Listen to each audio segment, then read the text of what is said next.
Kajian Dalilul Falihin Syarah Kitab Riyadus Sholihin, masih bab 11 nya, babun fil mujahadah, ya, tentang mujahadah yang arti katanya bersungguh-sungguh, kesungguhan, ya, kesungguhan atau bersungguh-sungguh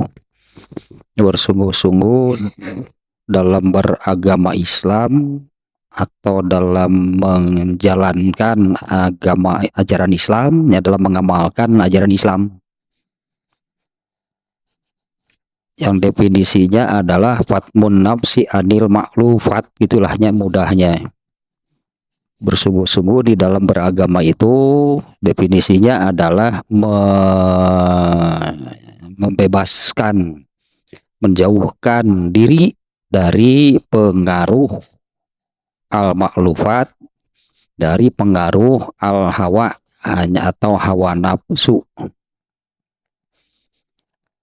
Nah, sehingga bisa kelihatan itu, ya, mujahadah kadar, boleh disebutkannya kadar mujahadah, kadar kesungguhan seseorang itu, yaitu dari, nah, apakah benar-benar, apalagi kalau benar-benar gitu, ya, kalau benar-benar terbebas itu dari pengaruh hawa nafsu, jadi apa yang dilakukan, apa yang diamalkan itu kalau terbebas dari hawa nafsu, nah itu baru, ya, nampak kesungguhannya. Kalau masih banyak, ya, yang dilakukan itu masih banyak gitunya yang berasal dari hawa nafsu, nah mujahadahnya berarti sangat rendah, ya, kesungguhannya rendah gitunya dalam mengamalkan atau menjalankan ajaran Islam. Nah, hadis yang terakhir, ya, hadis yang ke-17 cukup panjang karena isinya ada 10 poin. Nah, baru yang pertama, ya, yang kemarin dari 10 poin yang ada di hadis terakhirnya bab mujahadah ini, hadisnya adalah hadis qudsi. Ya, hadis qudsi itu firman Allah selain Al-Qur'an. Nah, poin pertama yang kemarin, Allah berfirman, ya ibadi, wahai hamba-hambaku, inni haramtu zulma ala nafsi, sesungguhnya aku telah mengharamkan kezoliman atas diriku sendiri. Artinya Allah itu mengharamkan dirinya berbuat zolim. Itunya Allah mengharamkan dirinya berbuat zolim. Wa ja'altuhu bainakum muharraman, dan aku juga telah menetapkan kezoliman itu diharamkan di antara kalian. Artinya zolim, ya, itu Allah haramkan juga di antara sesama manusia. Fala tazolamu, maka janganlah kalian saling zolim satu sama lain. Nah, ini yang pertama, hanya ulasannya lah sedikitnya yang kemarin. Ya, karena kemarin ini baru yang ininya, baru poin yang pertama nih. Nah, Allah mengharamkan bagi dirinya zolim. Sejak awal Allah sejak awal Allah menciptakan seluruh ciptaannya, seluruh makhluknya itu dilandasi dengan rahmatnya, yang artinya semua makhluk yang Allah ciptakan itu untuk dikasihi, disayangi oleh Allah. Nah, kemudian berarti kan tidak ada satupun makhluk yang dizolimi oleh Allah, karena kan Allah tidak berbuat zolim, haram bagi dirinya. Nah, lalu apabila ada manusia, lah kita batasinya, kalau tadi kan Allah menciptakan seluruh makhluknya itu dengan landasan rahmatnya, yang artinya kan seluruh makhluk yang Allah ciptakan itu untuk dikasihi, disayangi, tidak ada satupun yang dengan niat gitu, ya. Tidak ada satupun makhluk yang Allah ciptakan dengan niat untuk disiksa, itu tidak ada. Allah tidak zalim. Tapi apabila kemudian ada yang kena oleh azab Allah, ada yang kena oleh siksaan dari Allah itu karena kesalahan sendiri.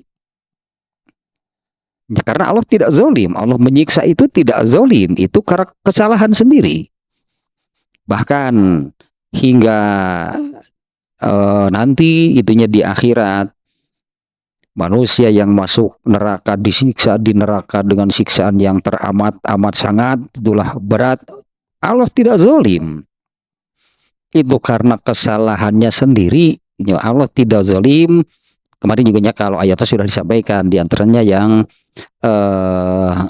sesungguhnya Allah tidak zalim terhadap siapapun, akan tetapi mereka sendirilah yang berbuat zalim terhadap dirinya, sehingga mereka mendapatkan azab Allah. Itulah punya ulasan yang kemarin sedikitnya redaksinya kan, wahai hambaku, nih Allah menyeru berartinya sebelumnya nih, wahai hambaku, sesungguhnya aku telah mengharamkan kezaliman. Aku telah mengharamkan diriku sendiri berbuat zalim, itulah maknanya ya. Demikian juga aku haramkan kezaliman itu di antara sesama manusia, maka janganlah saling berbuat zalim. Hal terpenting yang baru salahnya ulasannya sedikit. Apabila ada yang kena oleh azab Allah, bukan Allah yang zalim, tapi salah sendiri, berarti itu akibatnya. Siksa dari Allah itu adalah akibat dari kezaliman. Ya, akibat dari kezaliman, kedurhakaan dirinya kepada Allah, berhaklah mendapatkan azab atau siksaan dari Allah. Nah, kita lanjutkan nih sekarang nih yang ke poin kedua nih ya. Semuanya dimulai dengan seruan. Ya ibadi kullukum dolun illa man hadaituhu fastahduni ahdikum. Nah, poin kedua nih ya, dari hadis ini. Wahai hamba-hambaku, kullukum dolun. Semua, kullukum setiap individu, berartinya seluruhnya dari kalian. Wahai hamba-hambaku, seluruhnya dari kalian itu, atau kalian seluruhnya, mungkin itilahnya bahasa Indonesianya. Wahai hamba-hambaku, kalian itu seluruhnya dolun. Nah, kalau secara harfiah gitu ya, dolun itu sesat. Itu secara harfiahnya dolun, sesat. Illa man hadaituhu, kecuali yang aku beri petunjuk. Fastahduni, maka mintalah kalian petunjuk kepadaku. Ya, maka mintalah petunjuk kepadaku. Ahdikum, li Allah ini jawabnya, jawab amr. Mintalah kalian petunjuk kepadaku, ahdikum, pasti aku memberikannya kepada kalian.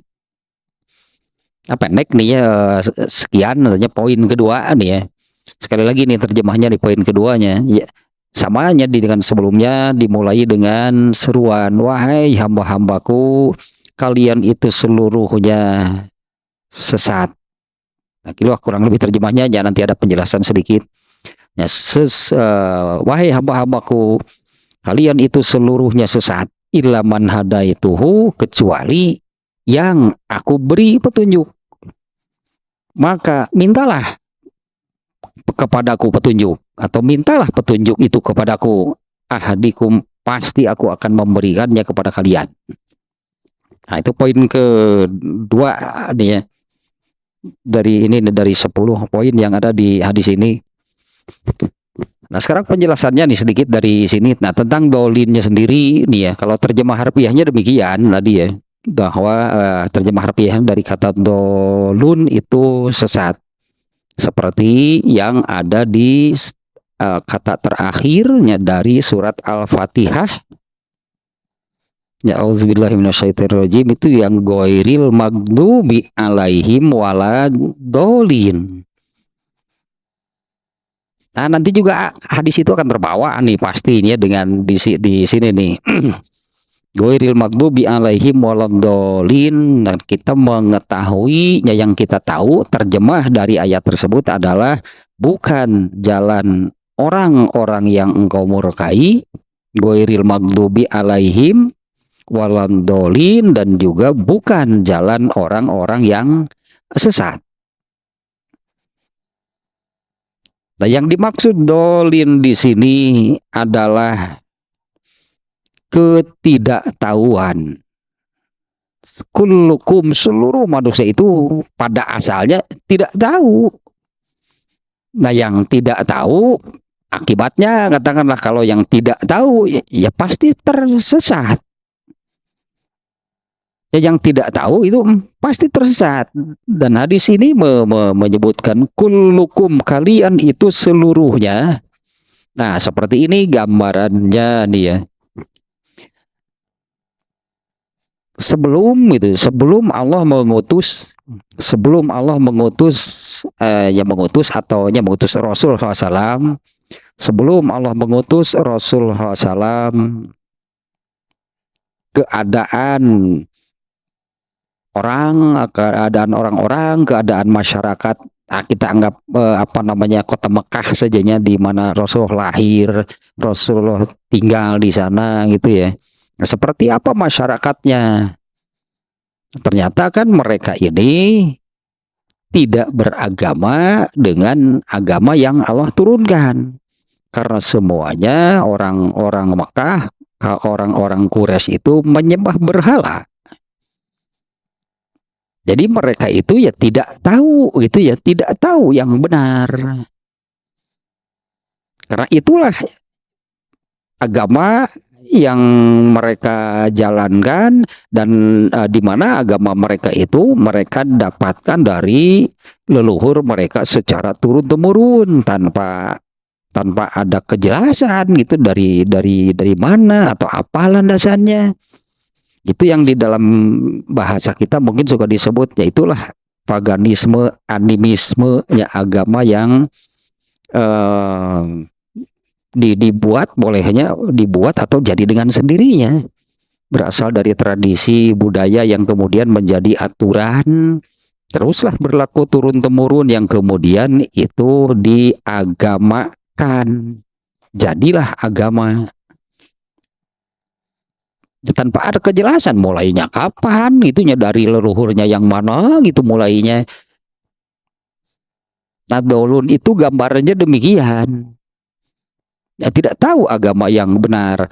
Bahkan Rasulullah SAW sendiri kena sebetulnya kan oleh kondisi demikian. Sebelum menjadi Nabi, Rasulullah sendiri kena. Seperti yang Allah firmankan di surat Ad-Duha, wa wajadaka dolan fahada.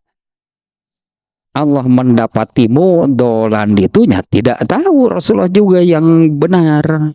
Fahada, kemudian Allah memberi petunjuk, yaitu dengan ya Allah kan menurunkan Al-Quran, menurunkan ilmu, menurunkan agama Islam ini melalui Rasulullah SAW. Sebelumnya sama, Rasulullah juga tidak tahu. Nah, semua manusia tidak tahu, pasti sebetulnya demikian. Ya kullukum dolun, wahai manusia, kalian itu seluruhnya dolun, di sini tidak tahu. Nah, yang ini berartinya tidak tahu yang benar dan yang salah, tidak tahu yang baik dan yang buruk, yang hakiki. Kalau dengan ukuran norma tradisi budaya di masing-masing tempat pasti ada, menurut ukuran tolok ukurnya, norma tradisi adat budaya di masing-masing tempat pasti ada yang baik dan yang buruk. Pasti ada benar dan salah menurut mereka, tapi itu bukan yang hakiki. Ya, buktinya di setiap daerah beda-beda. Jadi setiap daerah itu beda-beda tergantung budaya di tempat tersebut. Nah, Allah menurunkan agama. Nah, inilah benarnya salah gitu, benar dan salah yang sesungguhnya, baik dan buruk yang sesungguhnya, yaitu berdasarkan ilmu yang Allah turunkan. Nah, maka Rasulullah sendiri ya di ayat tadi, wa wajadaka dolan, Allah mendapati kamu, itu terjemahnya ya. Dolan di situ secara harfiah tadinya sesat, tidak tahu ya. Kalau yang tidak tahu kan pasti tersesat gitu ya. Jadi Rasulullah pun sebelumnya tidak tahu yang benar, ya hanya berdasarkan kebiasaan, tradisi, budaya di sana saja, bukan berdasarkan benar dan salah, baik dan buruk yang hakiki. Karena yang sebenarnya, nah itulah yang diturunkan oleh Allah. Ya, wahai manusia nih ya, kalian itu seluruhnya apa namanya ya, jadi kalau tidak diterjemah sesat, kalian itu seluruhnya yang tadi itu tidak ada yang tahu, berarti kalian itu seluruhnya tidak ada yang tahu benar dan salah, baik dan buruk yang hakiki yang sebenarnya. Maka jadi kemudian di sini kan illa man hadaituhu, kecuali, nah ini gambarannya yang tadinya gambarannya sebelum Allah menurunkan agama Islam, bagaimana kehidupan masyarakat atau orang-orang Quraisy yang semuanya itu penyembah berhala, semuanya tidak ada yang tahu benar yang sesungguhnya, salah yang sesungguhnya, yang hakiki yang seperti apa. Kemudian Allah menurunkan agama Islam, jelaslah gitunya. Setelah turunnya agama Islam, maka nyata jelas lah itunya, yakin itu benar dan salah, baik dan buruk yang sebenarnya, yang hakiki yang sesungguhnya, yaitu yang menurut penjelasan dari Allah. Ini bukan lagi, karena kalau tadi kan tolak ukurnya tradisi, budaya, kebiasaan kan di berbagai tempat itu beda-beda. Ya beda-beda, hanya benar dan salah, baik dan buruk menurut tradisi di berbagai tempat tidak akan ada yang sama, karena banyak faktor gitulahnya. Banyak faktor yang mempengaruhinya, faktor lingkungan dan sebagainya. Nah, inilah benar dan salah, baik dan buruk yang hakiki, yang sesungguhnya, yang sebenarnya, yaitu yang dari Allah, atau yang dengan kata lain inilah al-haq sebutannya. Itulah benar, al-haq itu adalah benar yang sesungguhnya. Kalau benar-benar, kalau benar inilah benar sesungguhnya, kalau salah inilah salah yang sesungguhnya. Nah, setiap kalian ini, setiap kalian atau kalian itu semuanya dolan, bodoh, tidak tahu. Yang berusaha yang dimaksud tidak tahu, bodoh tentang apa yang hakiki, yang sebenarnya, yang sesungguhnya.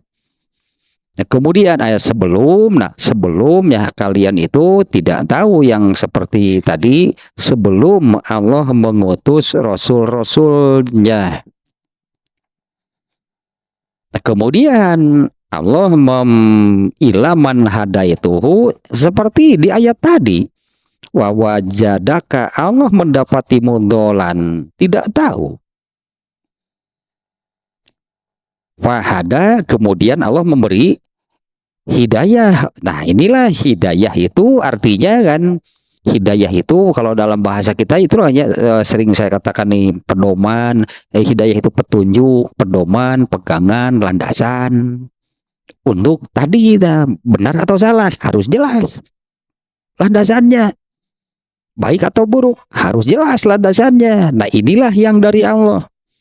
Nah, hidayah hanya bahasa Arabnya gitulah ya, hidayah. Fahada wa wajadaka dolan, fahada, Allah memberikan hidayah kepada Nabi, Allah memberikan landasan, pegangan, pedoman. Nah, sehingga ini kalau di dalam surat Al-Qalam kemarin ya, innaka la'ala khuluqin azim. Nah, jelas sekarang gitu landasan Rasulullah SAW. Rasulullah itu berada di atas landasan khuluq yang agung, yaitu agama Islam. Nah, sebelumnya, ya sebelum Allah mengutus Rasulullah SAW, Orang-orang Mekah, orang-orang Quraisy tidak tahu benar yang sesungguhnya, salah yang sebenarnya yang seperti apa. Nah, bahkan ya di zaman Rasulullah SAW itu seperti kata Huzaifah, dulu kami hidup di zaman jahiliyah. Setelah masuk Islam ternyata itu ya, menurut Huzaifah, setelah masuk Islam apa yang dilakukan oleh orang-orang jahiliyah itu adalah kekufuran, kemusyrikan, kemaksiatan. Nah, kalau sudah jelas tolok ukurnya. Kalau dulu sebelum ada ajaran Islam benar saja semuanya, apabila memang sudah menjadi kebiasaan dan tradisi, ya benarlah hal tersebut menurut tradisi dan budaya di sana. Seperti tentang minum khamr, ada yang menyatakan salah? Enggak, benar semuanya. Bahkan para sahabat setelah masuk Islam pun masih ada yang suka minum khamr. Ketika ayat khamr itu ketika ayat yang mengharamkan khamr belum Allah turunkan, masih ada para sahabat yang minum khamr. Benar menurut tradisi, benar juga menurut agama. Tapi ketika Allah sudah menurunkan haramnya khamr, nah inilah terakhir berarti tentang khamr adalah Allah mengharamkannya. Ini berarti menjadi salah karena Allah sudah mengharamkan. Gak bisa berdasar tradisi, masih benar. Ininya yang disebut ya, yang dimaksudnya kullukum dolun, kalian itu semuanya tidak tahu, ya bodoh, tidak tahu, yang akibatnya pasti sesatnya karena kebodohan, karena ketidaktahuan, ya itulah akibatnya, jadi sesat, jadi tersesat. Yang dimaksud bodoh dan tidak tahu itu adalah soal yang barusannya. Nah, Allah menurunkan agama melalui Rasulullah Shallallahu Alaihi Wasallam. Bahkan untuk diri Rasulullah sendiri itu kan, dari asalnya Allah yang menyebut ayat itu kan, ayat Al-Quran Allah yang menyebut. Rasulullah sendiri asalnya tidak tahu, asalnya bodoh, asalnya tersesat karena bukan berdasarkan agama yang diturunkan oleh Allah. Kemudian Allah memberinya petunjuk. Nah, makanya Rasulullah SAW itu menjadi jelas. Fahada kan di ayatnya itu kan, wajadaka dolan fahada. Kemudian Allah memberikan, itulah sebutannya hidayah, landasan, pegangan, petunjuk, pedoman. Yang kemudian di surat Al-Qalamnya Allah menyatakan innaka la'ala khuluqin azim. Maka segala sesuatu yang kemudian gitu diamalkan, dijalankan oleh Rasulullah SAW itu berdasarkan khuluk yang agung, landasan yang agung, yaitu Al-Quran. Nah, itulah benar yang sesungguhnya, salah yang sesungguhnya, gitunya, benar dan salah, baik dan buruk yang hakiki, yang sebenarnya, yaitu yang berdasarkan apa namanya, jadi hidayah, petunjuk, pedoman dari Allah. Nah, di dalam hadisnya illa man hadaituhu. Nah, anggaplah sekarang kalau tadinya gambarannya dulu orang-orang jahiliyah di masyarakat Quraisy semuanya penyembah berhala. Wajar kalau mereka, wajar lah gitu, kita sebut wajar. Ya wajarlah kalau mereka tidak tahu yang benar karena agama mereka bukan dari Allah. Agama mereka itu didapatkan secara turun temurun yang tanpa ada kejelasan kapan dimulainya gitu, dan itu berubah-ubah dari masa ke masa, pasti berubah budaya. Belum lagi pengaruh dari luar, ya, belum lagi pengaruh dari luarnya, budaya luar yang mempengaruhi bisa merubah satu budaya setempat. Nah, setelah Allah menurunkan agama, maka inilah landasan, pegangan, pedoman, petunjuk yang sesungguhnya. Nah, lanjutannya hadisnya illa man hadaituhu, kecuali orang yang telah aku beri pegangan, beri petunjuk, beri hidayah. Nah, masalah ini ya berarti hidayah itu hanya Allah yang memberi. Hidayah itu hanya Allah yang memberi.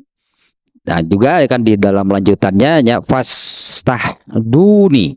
Nya fastahduni, mintalah kepadaku karena hanya Allah yang memiliki, hanya Allah yang memiliki, hanya Allah yang memberi hidayah, petunjuk, pedoman, hanya Allah pemiliknya.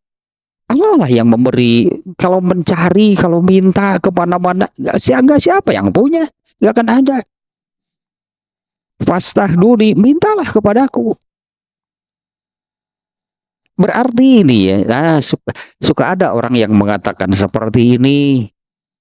Kenapa kamu belum mau sholat juga? Jawabannya, saya belum dapat hidayah. Kenapa kamu begini gitunya, apa semacam yang barusan lah. Kenapa kamu tidak mau sholat juga? Saya belum dapat hidayah. Nah, hadis ini menunjukkan mintalah. Emang kamu mau hidayah? Pernah minta? Emang mau dapat hidayah? Minta kepada Allah. Pernah gak minta hidayah? Jadi seolah-olah dia ini, jawaban itu pembenaran sebetulnya ya. Kenapa kamu tidak mau sholat juga? Saya belum dapat hidayah. Jadi seolah-olah apa namanya, dia itu tetap saja, artinya dia tetap saja tidak sholat. Nah, ketika nanti kalau Allah memberi hidayah kepadaku, saya berubah, saya jadi mau. Nggak akan kejadian yang demikian. Karena Allah memberikannya itu hanya kepada yang mau. Dan ciri orang yang mau hidayah, minta berarti kepada Allah. Ya kalau mau, minta lah gitu, banyak mau, minta berarti. Nah ini kan minta nggak pernah, jadi mau nggak hidayah. Tapi ketika ditanya demikian, kenapa kamu tidak mau juga? Misalnya nih contohnya lah, kenapa kamu belum juga, misalnya kenapa kamu belum juga mau mengerjakan sholat? Saya belum dapat hidayah. Itu mah alibi, itu mah apa namanya, berkelit disebutkan. Karena kalau memang saya belum dapat hidayah, oh jadi mau ya hidayah, mau nggak hidayah? Kalau mau ya minta kepada Allah. Ini minta nggak pernah. Jadi seolah-olah seperti simsalabim gitu. Seperti simsalabim itu begitu, tanpa dia sadari, tanpa dia tahu, Allah memasukkan hidayah ke dalam hatinya, lalu berubah menjadi soleh. Gak akan kejadian yang demikian. Allah tidak akan memberikan kepada yang tidak mau. Allah tidak akan memberikan kepada yang tidak meminta. Kalau benar mau minta berarti kan. Kalau minta nggak pernah, kemudian kelakuannya tetap seperti itu, kan orang ini sebetulnya tidak menginginkannya. Dan Allah tidak akan memberi. Nah bahkan kan Allah mengajarkannya. Allah mengajarkan di surat Al-Fatihah kan. Ihdina ayat itu artinya berilah kami hidayah. Ihdina, berilah kami hidayah. Berilah kami petunjuk, gitu kan, berilah kami pedoman pegangan ke jalan yang ihdina siratal mustaqim, ke jalan yang lurus. Sadar tuh gitu teh, sadar tuh lamun keur maca Fatihah itu teh sedang minta hidayah. Entuh. Itu sadar itu sedang minta hidayah. Ya ihdina siratal mustaqim. Berilah kami petunjuk ke jalan yang lurus. Padahal Allah sudah, ya artinya kalau betul-betul mau, ya kalau betul-betul mau menginginkan gitu hidayah, ketika sholat pun sudah Allah apa namanya, sudah Allah sediakan gitu doanya, sudah Allah sediakan doanya. Di ayat tersebut kan ihdinas siratal mustaqim, karena kan ayat Al-Fatihah itu ketika dibaca di dalam sholat itu kan jadi betul-betul jadi doa, bukan hanya sekedar baca Quran. Setiap kali kita membaca ihdinas siratal mustaqim, kita itu sedang meminta. Tanya masalahnya, bener ente itu pentate, bener nggak mintanya gitu, bener nggak? Serius nggak itu minta hidayah kepada Allah? Nah ini sering, dinya saya contoh kayak masalahnya gitu. Ini kan doa, ini kan doa. Tidak akan ada doa yang dikabul apabila tidak disertai dengan ikhtiar. Kita garis bawahi kita. Tidak akan ada doa yang dikabul, diijabah oleh Allah tanda doa yang tidak disertai dengan ikhtiar. Kalau mintanya serius, ikhtiarnya pasti serius. Ini contohnya kan saya kira mudahnya. Kalau ada orang yang sedang sakit, lalu benar-benar ingin sembuh, terus harus bagaimana? Ada orang yang sedang sakit, lalu benar-benar nih, artinya benar-benarnya serius nih ingin sembuhnya. Apa cukup hanya berdoa? Karena kalau minta kepada Allah kan bebas. Apalagi ini benar-benar apa namanya? Benar-benar disebutnya tuh benar-benar nyata gitu, perlu butuh doanya. Misalnya, ya Allah sembuhkanlah aku, asli serius minta kepada Allahnya gitunya, serius minta kepada Allahnya karena memang benar-benar menginginkan kesembuhan. Justru kalau semakin serius gitulahnya menginginkan apa yang diminta, usahanya juga harus semakin serius. Kalau berdoa demikian, ya Allah sembuhkanlah aku, ini benar-benar serius ingin sembuh, coba usahanya seperti apa? Bisa nggak? Usaha untuk sembuhnya itu asal-asalan. Riha yang cagerna, nyaan gitu, tapi usahanya asal-asalan. Justru kalau serius ingin sembuhnya, usaha untuk sembuhnya pun pastilah sangat serius. Nah dalam hal ini pun tinggal minta cek Allah, minta kepada Allah mah gampang ya, tinggal bilang saja ya Allah berilah aku hidayah, kan kurang lebih demikian. Tapi masalahnya benar nggak, serius nggak ingin hidayah? Kalau serius ingin hidayah, maka ikhtiar untuk mendapatkannya pun harus benar-benar serius. Coba bandingkanlah dengan contoh yang tadi, seseorang sedang sakit, benar-benar ingin sembuh, minta kepada Allah, boleh kan? Ya Allah sembuhkanlah aku, misalnya demikian. Tapi ini mintanya ini serius nih, ingin disembuhkan oleh Allah. Tapi tidak pernah mau ikhtiar untuk sembuh, berobat katanya, tapi tidak pernah mau berobat, nggak pasti nggak akan dijabah. Ya, doa yang tidak disertai, jadinya doanya mau seserius apapun berdoanya, doa yang tidak disertai dengan ikhtiar itu pasti tidak dikabulkan. Jadi seserius apa gitunya ketika seseorang berdoa. Ini misalnya ininya, karena Allah yang memerintah, mintalah kepadaku hidayah.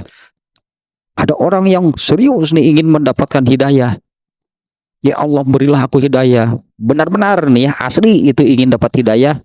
Terus usahanya mana?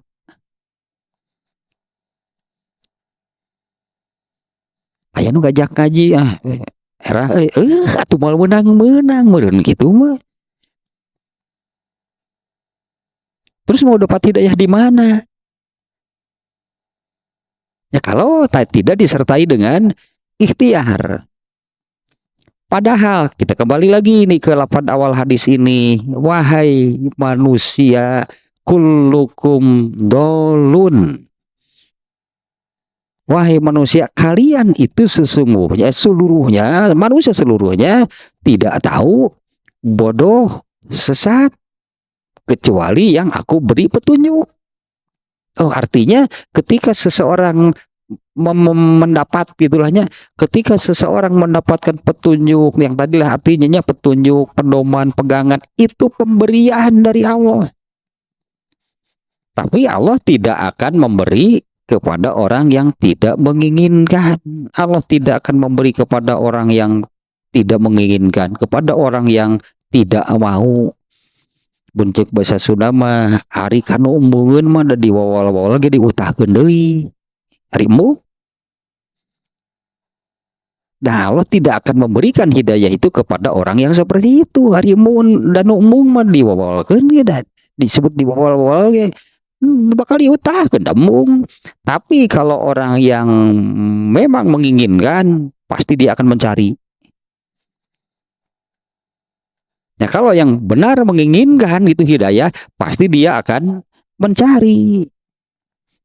Hari kena umungan, tah ayat Allah mau moal gitu, baik umungan mah, soalnya demikian, mung yang saya mau dibere, karena hidayah itu hanya milik Allah. Mau cari kemanapun kepada siapapun dia akan didapat. Hidayah itu milik Allahnya dan Allah lah yang memberikannya kepada, kalau di banyak ayat lah yang seperti ininya, yang kurang lebih gitunya, Allah memberi hidayah kepada siapa yang ia kehendaki. Ayat itu banyak yang redaksinya demikian. Nah, sebentar dia misalnya nih kita satu saja nih ayatnya nih. Kemana?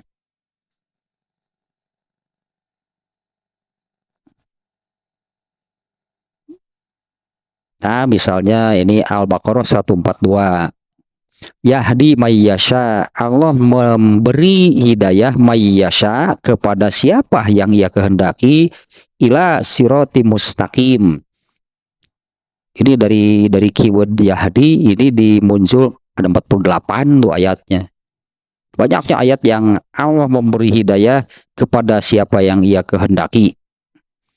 Kemudian misalnya di Al-Baqarah juga 213, Yahdi ila wallahu yahdi mayyasha, sesungguhnya Allah memberi hidayah kepada siapa yang ia kehendaki.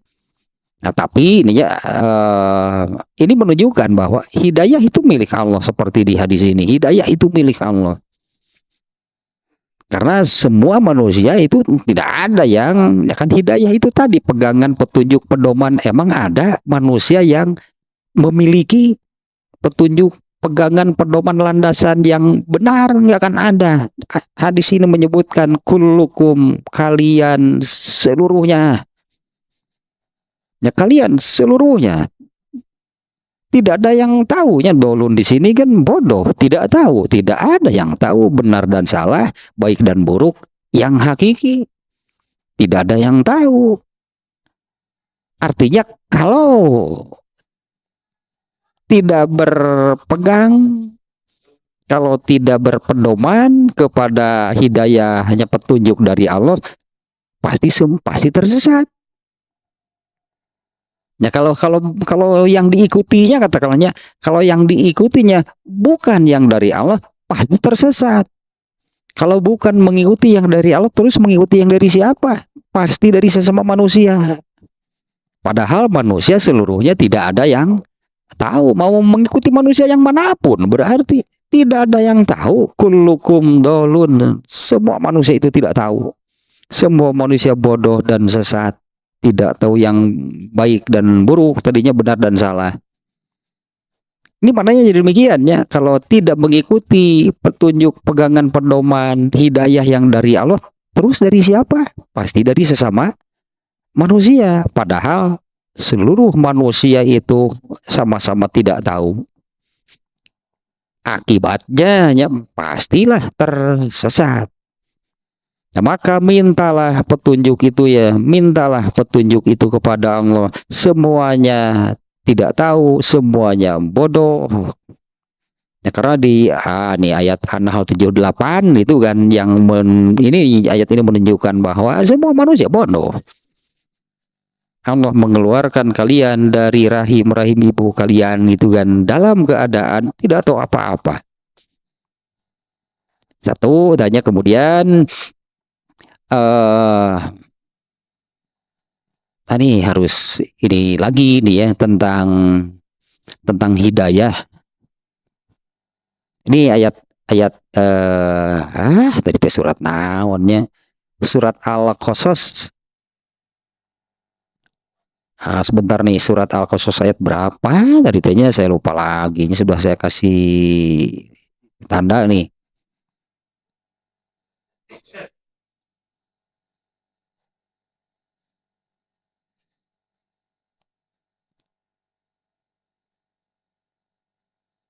Oh ya, Al-Qasas ayat 56. Al-Qasas ayat 56 nih. Seperti ini nih, innaka la tahdi artinya innaka kamu ya. Nah, jadi ayat ini ditujukan kepada Rasulullah SAW nih. Innaka sesungguhnya kamu itu wahai Rasulullah, la tahdi man ahbabta, tidak bisa tahdi tanya memberi petunjuk, memberi hidayah, memberi pedoman man ahbabta kepada orang yang kamu cintai. Walakin Allah yahdi mayyasha, akan tetapi Allah lah yang memberi hidayah kepada siapa yang ia kehendaki. Wa huwa a'lamu bil muhtadin, dan ia lebih mengetahui siapa tanya. Wallahu a'lamu bil muhtadin, dan Allah lebih mengetahui orang-orang yang mau menerima petunjuk. Nah, ayat ini sababun nuzulnya adalah ketika Abu Thalib yang hampir wafat, kan ditengok oleh Rasulullah SAW. Rasulullah terus membisikkan, la ilaha illallah, ucapkan la ilaha illallah, nanti aku akan berhujah, gitulahnya. Aku akan berhujah, dengan kata lain aku akan pasang badan gitu untuk menyelamatkanmu. Ini Rasulullah kepada Abu Thalib. Nah, karena Abu Thalib itu kan pamannya yang sebetulnya sama semuanya ya, paman-paman Rasulullah, Abu Lahab, Al-Abbas, Abu Thalib, ya ini semuanya anak Abdul Muthalib, semuanya Abu Lahab, Abu Thalib, Al-Abbas misalnya ya, ini paman-pamannya semuanya sangat mencintai Rasulullah. Kecintaan Abu Lahab terhadap Rasulullah sama dengan Abu Thalib. Ya, bahkan kan Abu Lahab itu sampai mengatakan pokoknya anak-anak Muhammad tidak boleh menikah dengan orang lain, harus dengan anak saya. Benar kan, akhirnya dinikahkan. Itu karena sangat mencintai Rasulullah Abu Lahab. Ternyata setelah beliau menjadi nabi, Abu Lahab kan berbalik 180 derajat. Kalau Abu Thalib tetap menyayangi, mencintai Rasulullah, hanya tidak mau masuk Islam. Kalau Al-Abbas masuk Islam. Al-Abbas itu bapaknya Ibnu Abbasnya, pamannya Rasulullah, masuk Islam. Jadi Abu Lahab menolak gitunya terang-terangan. Asalnya mencintai, berbalik 180 derajat jadi orang yang paling membenci Nabi. Kalau Al-Abbas masuk Islam, jadi sahabat ya Al-Abbas nih ya. Kalau Abu Thalib tetap mencintai Rasulullah, menyayangi, melindungi Rasulullah SAW, hanya tidak masuk Islam kalau Abu Thalib. Nah, ketika Abu Thalib hampir wafat, Rasulullah itu kan sangat itulah menyayangkan kondisi Abu Thalib yang masih kafir. Sehingga di akhir hayatnya Rasulullah membisikkan kepada Abu Thalib, ucapkan la ilaha illallah, aku pasang badan lah nanti di hadapan Allah, kurang lebih demikian. Pada saat itu kan ada juga Abu Jahal dan satu orang lagi lah, dua orang tanya Abu Jahal dan kawannya membisikkan, apa kamu mau meninggalkan agama leluhur kamu? Akhirnya Abu Thalib memilih, aku tetap berada di dalam agama leluhurku. Sedih Rasulullah gitu ya melihat mendapati kenyataan Abu Thalib demikian. Dan Rasulullah kemudian, aku akan memintakan ampunan untukmu selama aku tidak dilarang. Ya, Rasulullah mengatakan demikian, aku akan memintakan ampunan bagimu selama aku tidak dilarang. Tapi kemudian dilarang oleh Allah. Nah, ayat ini kemudian turun juga ayat ini, sesungguhnya kamu tidak bisa memberi hidayah kepada siapapun yang kamu cintai, Allah lah yang memberi hidayah. Ya hakikatnya Allah lah yang memberi hidayah. Ini di ayat di redaksi terakhirnya dari ayat ini, wa huwa a'lamu bil muhtadin, dan Allah lebih mengetahui siapa orang yang mau gitunya mau menerima. Ya kalau Abu Thalib kan berarti menolak, padahal oleh Rasulullah sudah dibisikkan, sudah diarahkan, tetap menolak.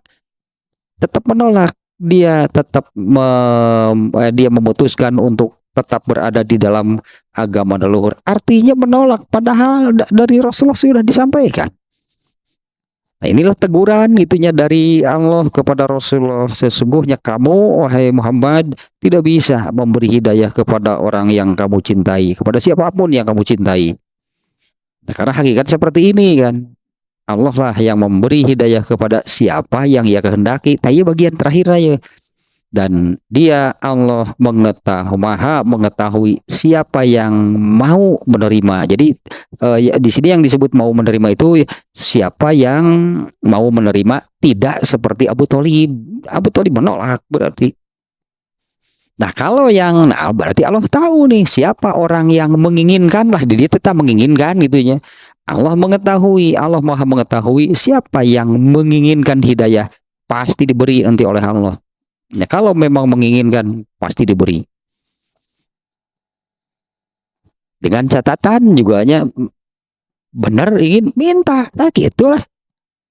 Gak usah belilah. Begitu si bolot minta beli. Gak mau minta, ini kan diperintah oleh Allah. Ini ya memang apa namanya ini kan bahasa Allah gitu ya, bukan bahasa Rasulullah, ini bahasa dari Allah. Wahai hambaku, kalian itu seluruhnya bodoh. Ini manusia memang bodohnya, tidak tahu yang tadinya, kecuali yang aku beri petunjuk. Ila man hadaitu, kecuali yang aku beri. Berarti petunjuk hidayah itu milik Allah. Dan ayat ini yang yang menunjukkan Allah lah yang memberi petunjuk kepada siapa. Nah, tapi tadinya kepada siapa? Allah yang maha tahu siapa yang menginginkannya. Nah itu ya pasti akan diberi. Selain juga di hadis ini Allah memerintahkan, mintalah kepadaku. Ya pastah duni, mintalah hidayah itu kepadaku. Jadi jangan berhenti meminta. Bahkan kan setiap kali sholat itu lagi kan itu diulang-ulang dibacanya, ihdinas siratal mustaqim, ihdinas siratal mustaqim. Padahal yang membacanya kan orang Islam, ihdinas siratal mustaqim, yang membacanya orang Islam yang mengerjakan sholat, tapi tetap saja kan minta petunjuk, minta pedoman, minta pegangan.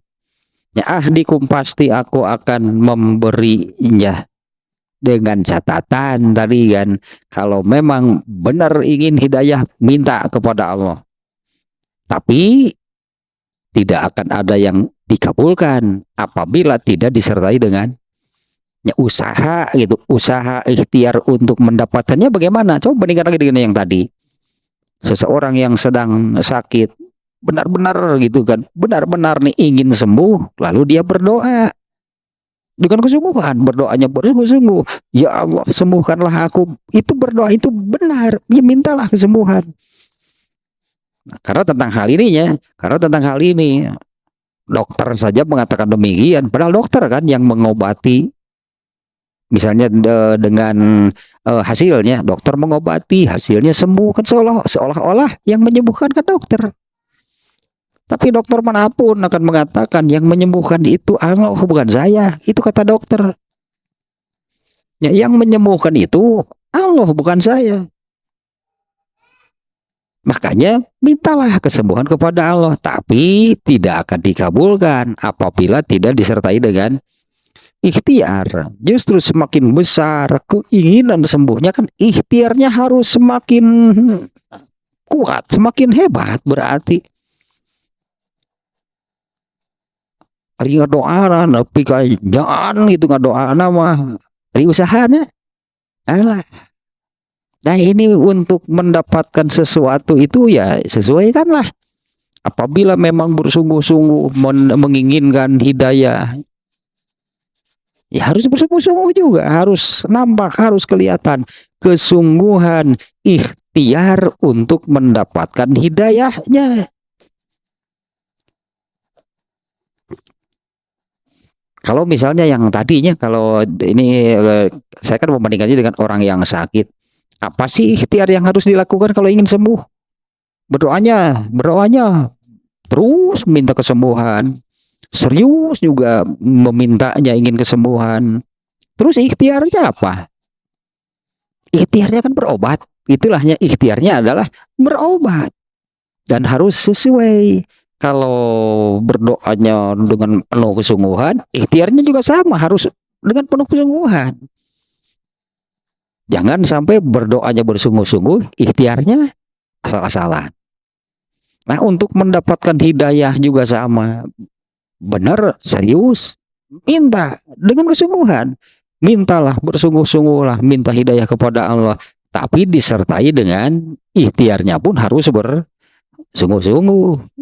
Nah, kalau yang tadi kalau yang sakit ikhtiarnya berobat, nah kalau ini untuk mendapatkan hidayah ikhtiarnya apa? Ikhtiarnya bagaimana? Sebetulnya kan dari tadi sebetulnya sudah kelihatan yang kita minta apa. Ya, yang kita minta apa? Hidayah kan? Apa sih hidayah itu? Pegangan, pedoman, petunjuk, landasan. Yang tadi benar dan salah, baik dan buruk yang sesungguhnya, itu kan yang diminta. Berarti cari, berarti karena Allah sudah menurunkan agama tersebut, kan Allah sudah menurunkan agama Islam. Ya itulah, ya, menurut Islam itulah benar dan salah, baik dan buruk yang sesungguhnya. Ya, berarti kalau orang betul-betul menginginkan hidayah, ikhtiarnya adalah pelajari, berarti cari itu ilmunya agama Islam, pelajari agama Islamnya dengan bersungguh-sungguh, baru Allah akan memberikan hidayah. Di mana sih bisa mendapatkan ilmu tentang agama Islam? Dengan ngaji pasti. Andai, jangan seperti yang tadi. Keinginan sembuhnya asli ingin gitu, bener ingin sembuh. Berdoanya pun serius, tapi usahanya minim, bahkan tidak berusaha, ngaringkep boy, ngaringkuk itu diharudumku sarung ke dokter atau yang cager mah kan harus ada usahanya. Nah sekarang kalau ingin dapat hidayah harus bagaimana? Kan berarti cari, pelajari, itu kan dapatkan. Itu usahanya, itu ikhtiarnya kalau ingin dapat hidayah. Dan harus bersungguh-sungguh. Nah hanya untuk mendapatkan ini kan hidayah itu kan yang ini ya, petunjuk pedoman itu kan agama Islam. Nah untuk mendapatkan ajaran, untuk mendapatkan ilmu tentang Islam itu di mana? Dan di ngaji ayah nanti. Ayo ngaji, wah era itu engkau cenah yang hidayah. Tadi katanya ingin tahu Islam. Ya kan hidayah itu pegangan pedoman kan ajarannya Islam. Tapi ketika ayo ngaji era kumaha ya teh ayo diubar mau nggak era go dokter yes jika nu kitu aing cager lain nya aya tuh ka dokter mau nggak era tepugu. Nah di ayat tadi kan Allah tahu persis siapa sebetulnya yang menginginkan hidayah. Nah yang menginginkan hidayah itu adalah orang yang jelas ikhtiar mencari. Itulah ikhtiarnya untuk mencari dan mendapatkannya. Baru nanti oleh Allah diberi. Kalau benar-benar menginginkan berarti pasti yang tadi dan benar yang bakaneangan. Itulah intinya. Kalau yang betul-betul menginginkan pasti akan mencari. Beda jeung ngomong ngunggul tadi bener yang cager teh. Asli cenah yang cager, ayo tuh ke dokter. Mau nggak cekapai ngaringkep atuh mun itu mah henteu disebut nanti aturan henteu hayang cager teh. Sebenarnya mah orang itu tidak ingin sembuh. Lantaran gitu ngaringkep we hayo diharudum sarung bari ngumerurung ngahod-hod ngadeg-deg panas tiris. Oh, ayo atuh ka dokter. Moga. Nah, ini ingin mendapatkan hidayah juga demikian. Hidayah yang tadi ini ya jelas. Allah tahu persis sebetulnya. Kalau ditanya, kamu ingin sembuh gak? Iya, gitu. Ribuh cina ya, rigus datang panas tiris, nah, menit genah pisan. Hayang cager, iya, nya, ari ngomong nama hayang cager. Tapi diajak ikhtiar untuk sembuhnya nggak mau. Nah, ayo tuh ke dokter. Mau gak? Hari nggak berdei. Cek Allah teh tengah bodor atulah teu rame cager. Mana ya sudah hayang cager, unggal aya nu nanya hayang cager, nya ngajawab nama. Tapi ayo gitu, ayo dong ngajak, katakanlah ayo atuh kan dokter, kan ini ikhtiarnya. Nah, untuk mendapatkan hidayah juga sama. Bahkan tadi kan mengatakan saya belum dapat hidayah, sok atuh dapatkan gitu kan. Asal dapatkan hidayahnya. Ayo kita ayo kita ikhtiar itu untuk mendapatkan hidayah. Di mana itu adanya, karena hidayah ini kan tadinya pegangan petunjuk pedoman kan ajaran Islam. Ayo tuh ngaji supaya tahu agama Islam. Mau ngaji nama nggak sih orang datang tengah serta beres sarung sekalian gak tuh cerita diharudum gitu malah. Nggak beres sarung sekalian cerita diharudum lah. Ya, kita lanjutkan lagi nih. Tadinya hidayah itu hanya milik Allah. Ayat tadi jelas, Nabi sendiri kan ditegur oleh Allah, kamu tidak bisa memberi hidayah kepada siapapun yang kamu cintai. Ya, kecintaan Rasulullah kepada Abu Thalib itu jangan diragukan lagi kan, yang merawat sejak kecil dan sebagainya lah, banyak alasan lah. Sangat menginginkan itu Abu Thalib itu masuk Islam. Bahkan kurang lebih Rasul itu mengatakan demikian tadi, ucapkan la ilaha illallah, aku akan pasang badan nanti di hadapan Allah. Pasang badan untuk menyelamatkannya, karena kan kufur seumur umur Abu Thalib. Ya kafir seumur umur. Di akhir hayat nih Rasulullah minta ucapkan la ilaha illallah, biar nanti aku pasang badan di hadapan Allah.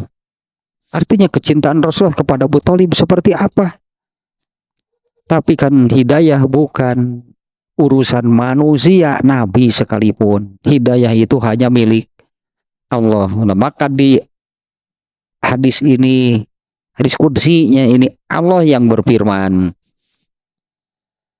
wahai hamba-hambaku, kalian seluruhnya tidak ada manusia yang tahu, tidak ada manusia yang punya pegangan yang benar, seluruhnya manusia, kecuali yang aku beri. Nah, baru kalau yang diberi Allah, apa sih yang diberikan oleh Allah?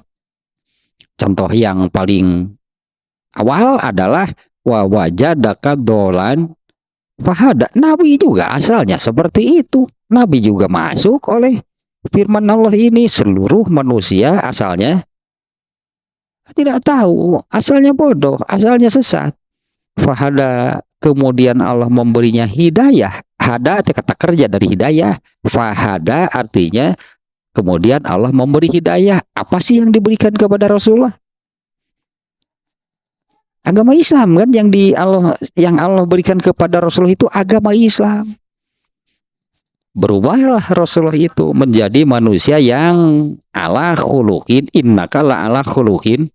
Tah ayeuna mah gitu, setelah dengan Islam maka Rasulullah SAW itu berpegangan gitunya, berpetunjuk, berpedoman, berlandaskan pegangan yang agung, yaitu ajaran Islam. Al-Quran kan ya ininya sumbernya. Nah, fastahduni, mintalah kepadaku ahdikum, pasti aku akan memberinya. Hidayah itu hanya milik Allah. Siapa yang meminta pasti diberi. Nah, Allah meminta apapun pasti diberi. Dan oleh Allah sebetulnya kan minta apa kepada Allah pasti diberi. Allah itu maha pemurah disebutnya.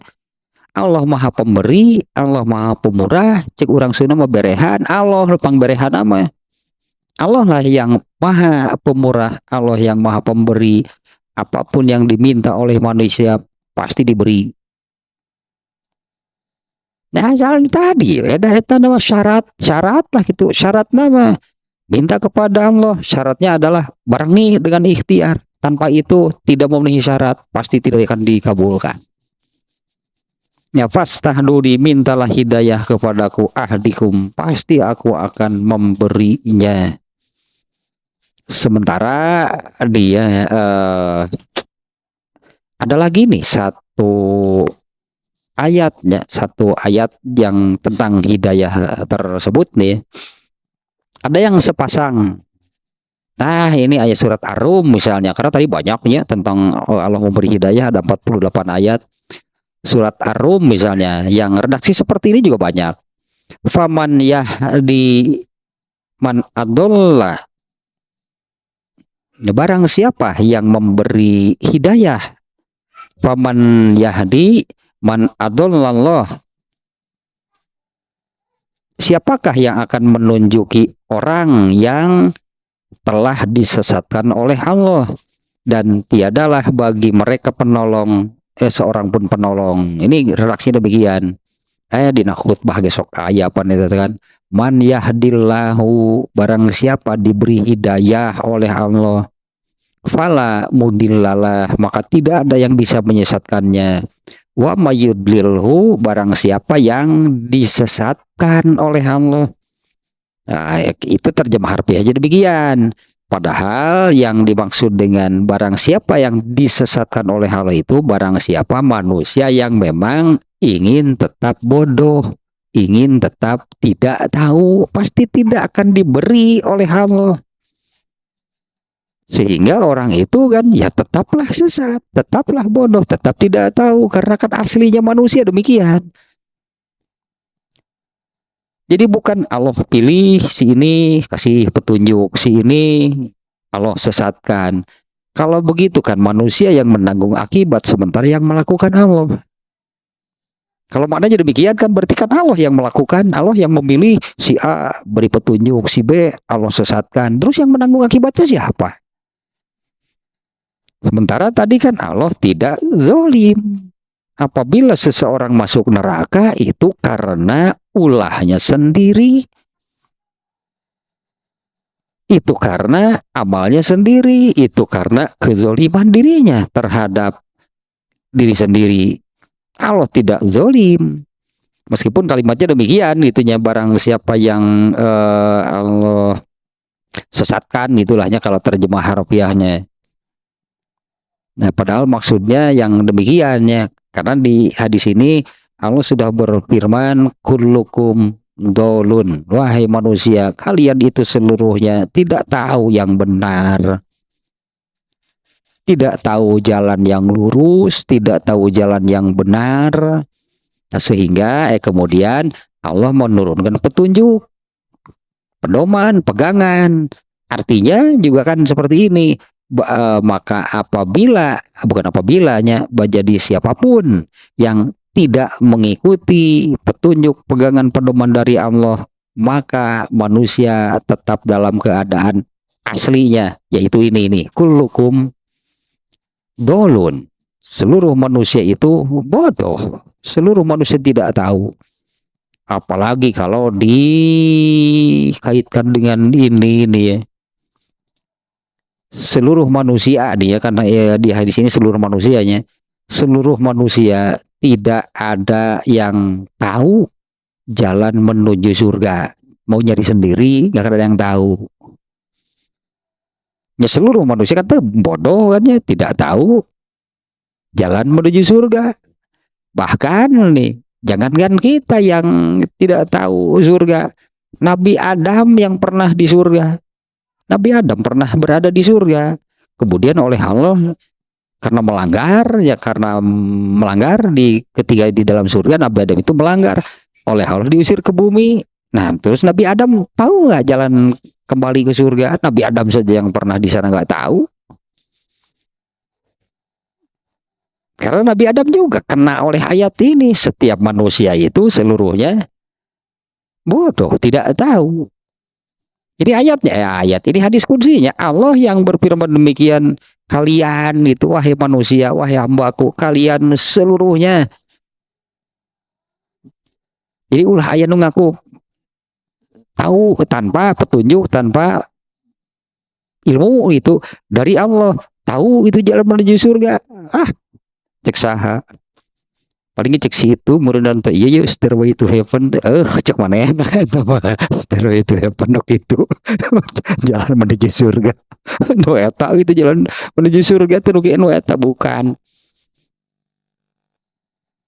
Kalian itu seluruhnya tidak ada yang tahu kecuali yang Allah beri ilmu. Itu kan ini kan inilah terakhir begininya. Jadi hidayah itu kan bertahap sebetulnya kan. Hidayah itu kan dengan arti yang tadinya pegangan, petunjuk, pedoman, landasan. Itu bertahap. Yang pertama begitu lahir ilham. Kemudian disebut hidayatul ilham. Kemudian hidayatul hawas, rasa dan naluri. Itu kan tahapan hidayah yang Allah berikan kepada manusia itu bertahap. Baru lahir hidayatul ilham. Kemudian diberi hidayatul hawas, rasa dan naluri. Diberi lagi, ini yang tahapannya yang lebih tinggi lagi, hidayatul akli. Nah ini ada pada semua manusia. Berarti pada semua manusia ada rasa, naluri, dan akal. Semua manusia ada. Tapi itu belum cukup dengan berpegang kepada rasa dan akal. Belum cukup manusia itu untuk tahu no yeta benar dan salah, baik dan buruk yang hakiki. Apalagi jalan menuju surga bisa gak dengan rasa? Bisa gak dengan akal? Gak akan bisa. Makanya Allah memberi lagi hidayatul ilmi atau hidayatul din. Setelah akal, Allah memberi agama, memberi ilmu. Nah inilah petunjuk pegangan dari Allah nih. Di dalam ilmu, di dalam agama gitu kan adanya yang tadi benar dan salah, baik dan buruk yang sesungguhnya menurut ajaran Islam. Dan juga adanya dengan ilmu, dengan ajaran Islam inilah pasti tahu jalan ke surga. Yang terakhir atau you know, paling limited edition sangat terbatas. Sangat terbatas dan hanya sedikit yang bisa mendapatkannya, yaitu taufik hidayat. Dibalik hidayatul taufik, hidayatul ilham, hidayatul hawas, hidayatul akli, hidayatul ilmi, hidayatul taufik. Tah nu terakhir nu panghese nama. Dan semuanya dari Allah, itu semuanya dari Allah semuanya. Makanya di sini akulah yang memberi hidayah. Semua manusia itu bodoh, tidak tahu, sesat, kecuali yang aku beri hidayah. Artinya hidayah itu milik Allah dan Allah akan memberikannya. Tadinya ayatnya nyanyi Allah akan memberikannya kepada siapa yang Ia kehendaki. Dan di hadis ini Allah memerintahkan, minta hidayah kepadaku, pasti aku beri. Ya tadi teh suratan itu teh Arum yang awal tadi teh Al-Qasasnya. Ya Al-Qasas yang ayat 56 itu yang sesungguhnya kamu Muhammad tidak bisa memberi hidayah kepada orang yang kamu cintai sekalipun. Akulah yang memberi hidayah dan aku tahu persis. Kurang lebih demikiannya ayat ini. Allah berfirman, aku tahu persis siapa yang benar-benar menginginkannya, menginginkan hidayah itu. Nah, itulah itu pasti yang diberi itu yang demikian. Yang benar-benar menginginkan pasti oleh Allah diberi. Nah, hanya cirinya dari mana? Itu kan kalau orang itu benar-benar menginginkan hidayah, nah dari ikhtiar untuk mendapatkannya pasti akan diberi oleh Allah. Bukan hanya sekedar iya saya juga ingin, saya juga mau, si anu tadi hayang cager tuh, hayang hayu atuh, mau usaha nama, mau ikhtiar nama. Geus tong diajak di ka dokter beres sarung nu gitu mah. Geus sudah diharudum lah. Diajak bahkan lah kalau sampai seperti ini, ayo ke dokter ku saya dibayar dokter mah nepi ka kitu ge ari mung. Bahkan ya kalau gitu ada yang seperti itu pun saya yang bayar, ayo orang ke dokter biar semuanya saya yang tanggung. Ari mung udah kena mung lah kumaha gitu. Tapi hari ditanya hayang cager teh, hayang atuh sah di mana di mana gitu geuring mah hayang cager. Hari ditanya hayang udah hayang. Nah itu hidayah teh kurang lebih demikian. Orang yang tadi pun kenapa kamu tidak mau juga sholat? Saya belum dapat hidayah. Hayang hidayah mun cek urang teh mun kitu teh. Hayang hidayah geuning ngajawabna kitu. Ayo atuh urang ke dokter. Mau tah eta kita. Diajak ke dokter mau. Geus beres sarung lah cenah diharudum gitu apa. Terus itu 2 hiji baru 2 nih ada 10 nih semuanya. Saya kira mau sebentar nih menjelaskan masalah tentang ini nih ya. Intinya adalah mintalah karena di sini Allah yang memberikan. Artinya jangan berhenti terus minta hidayah. Bahkan hal tersebut Allah masukkan ke dalam ayat Al-Fatihah yang artinya kan terus dibaca kan, berarti terus ternyata minta hidayah kepada Allah itu tidak berhenti. Kalau sholat yang wajib saja 17 kali berarti tak minta hidayah kepada Allah teh. Pasti diberi nggak? Allah tahu siapa yang benar-benar menginginkan. Bukan hanya sekedar ya Allah sembuhkanlah aku, ya Allah sembuhkanlah aku, cek Allah tengah sobat teuing lah nu menta kitu teh tapi ketingali mana sih nu bener yang cager. Banyak bukan orang Islam yang ya setiap sholat ihdinas siratal mustaqim tapi tidak kelihatan benar-benar menginginkan hidayah untuk ditunjukkan ke jalan yang lurus, usahanya tidak nampak. Dan dari situlah itu ya kan buktinya keseriusan ingin mendapat hidayah itu dari ikhtiarnya. Nah Allah tahu persis siapa yang benar-benar menginginkannya. Hayo hoy ihdinas siratal mustaqim geus kala teu lieur ini jual bal bateuing nu menta teh bari sieun heueuh we bener tahu sieun we. Ya Allah sembuhkanlah aku di ka dokter mung tak karena itu tah kurang lebih lah nya analoginya. Jadi sebenarnya yang terpenting adalah jangan berhenti minta hidayah. Kalau di Al-Fatihah sudah pastilah gitunya kita baca minimal kan 17 kali.